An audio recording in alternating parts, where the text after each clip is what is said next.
देख रहे हैं डंके की चोट पर 19 जुलाई के बाद से ही राज कुंद्रा की गिरफ्तारी को लेकर एक के बाद एक कई सवाल खड़े हो रहे हैं जो फिजा में तैर रहे हैं कि आखिर पोर्नोग्राफी मामले में कुंद्रा के राज तक मुंबई पुलिस पहुंची कैसे पुलिस ने उसे अपने शिकंजे में लिया और कैसे राज कुंद्रा अभी तक कानून की आंखों में धूल झोंकने में कामयाब रहा।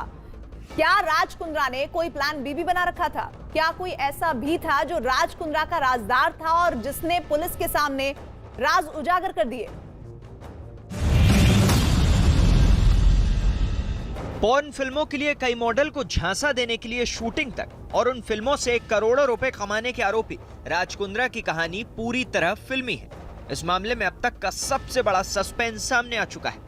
पुलिस के मुताबिक पर्दे के पीछे रहकर राज कुंद्रा जो कुछ कर रहे थे उसे सिर्फ एक घटना ने दुनिया के सामने ला दिया। क्राइम ब्रांच का दावा है कि राज कुंद्रा कई साल से डर्टी फिल्मों की शूटिंग कर रहे थे, लेकिन 19 जुलाई को वो कानून के शिकंजे में फंस गए। हालांकि सलाखों तक पहुंचने का किस्सा किसी थ्रिलर फिल्म जैसा है, क्योंकि आरोप यही है कि अपने इस गंदे धंधे को बड़ी ही खामोशी से चलाते हुए राज कुंद्रा ने कुछ ऐसी फील्डिंग सजा रखी थी कि कानून के रखवालों की नजर उन पर नहीं पड़ पा रही थी। दरअसल यह केस फरवरी महीने में ही खुल गया होता, क्योंकि पोर्नोग्राफी रैकेट का पर्दाफाश तो हो ही चुका था।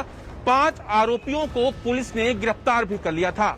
मामले की तफ्तीश आगे बढ़ी तो 4 और आरोपी पकड़ लिए गए, लेकिन इसके पहले कि इसकी जांच अपने किसी मुकाम तक पहुंच पाती और राज कुंद्रा का नाम इस पूरे मामले में फरवरी में ही सामने आ पाता, कुछ हाई प्रोफाइल मामलों में क्राइम ब्रांच के अफसरों पर सवाल खड़े होने लगे, जिसके चलते राज कुंद्रा उस समय पुलिस के शिकंजे से बचने में कामयाब हो गए। लेकिन इस मामले में कुछ ऐसा तो था जिसे चाह कर भी राज कुंद्रा छिपा नहीं पाए। पुलिस के मुताबिक कुछ केस में जब क्राइम ब्रांच के अफसरों को जांच का सामना करना पड़ा, उस दौरान राज कुंद्रा पोर्नोग्राफी मामले से अपना नाम हटाने की प्लानिंग कर चुके थे। क्राइम ब्रांच के मुताबिक मुंबई पुलिस की प्रॉपर्टी सेल ने पोर्नोग्राफी मामले में अप्रैल 2021 में चार्जशीट दाखिल की। उस चार्जशीट में राज कुंद्रा का नाम कहीं नहीं था। चार्जशीट फाइल होने के बाद राज कुंद्रा को ये लगा कि पॉर्न रैकेट का मामला अब ठंडा पड़ गया है, लिहाजा पुलिस का ऐसा मानना है कि राज कुंद्रा की टीम इससे बेफिक्र हो गई और अपने प्लान बी को अंजाम देने के काम में जुट गई। प्लान बी के तहत राज की टीम ने तमाम सबूत मिटाने की साजिश की थी।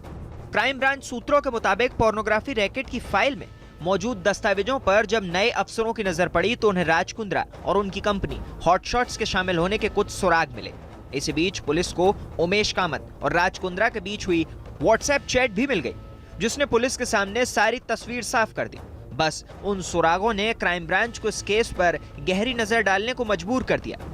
तफ्तीश हुई तो कुछ और सुरागों ने सामने आकर राज कुंद्रा पर लगे आरोपों को और पुख्ता कर दिया।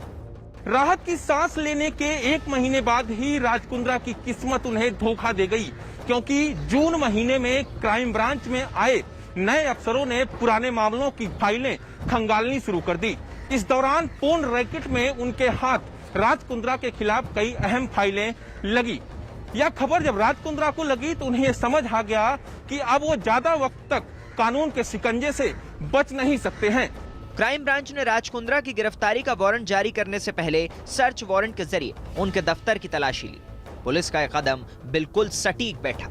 पुलिस का दावा है कि कुंद्रा ने अपने राज मिटाने के लिए अपने आईटी हेड रेयान थॉर्प को सर्वर से डाटा डिलीट करने को कहा। पुलिस के मुताबिक दोनों ने मिलकर काफी डाटा डिलीट भी कर दिया, लेकिन पुलिस ने राज कुंद्रा और उनकी टीम के लिए बचने के तमाम रास्ते बंद कर दिए। फिर राज कुंद्रा को पूछताछ के लिए थाने बुलाया। अब कुंद्रा समझ चुके थे कि पुलिस से बचना नामुमकिन है। 19 जुलाई को जब कुंद्रा अपनी गाड़ी से रात 8 बजे थाने पहुंचे तो कुछ घंटे तक पूछताछ के बाद गिरफ्तारी हो गई। यानी फरवरी में पोर्नोग्राफी के जिस मामले में कुंद्रा ये समझ रहे थे कि वो बच गए हैं, उसी केस में कुछ ऐसे सुराग थे जिनकी वजह से वो सलाखों के पीछे पहुंच गए। दरअसल राज कुंद्रा बॉम्बे हाई कोर्ट में अपनी गिरफ्तारी को चुनौती दे चुके हैं और इस सिलसिले में हाई कोर्ट ने अपना फैसला भी सुरक्षित रखा हुआ है, लेकिन कोर्ट के सामने सरकारी वकील राज कुंद्रा की गिरफ्तारी को सही बता रहे हैं। सरकारी वकील की तो वो सारी दलीलें कोर्ट के सामने रखी गई, सारे सुराग और सबूतों ने इस किस्से पर सस्पेंस बढ़ा दिया है। और क्या आप जानते हैं कि असम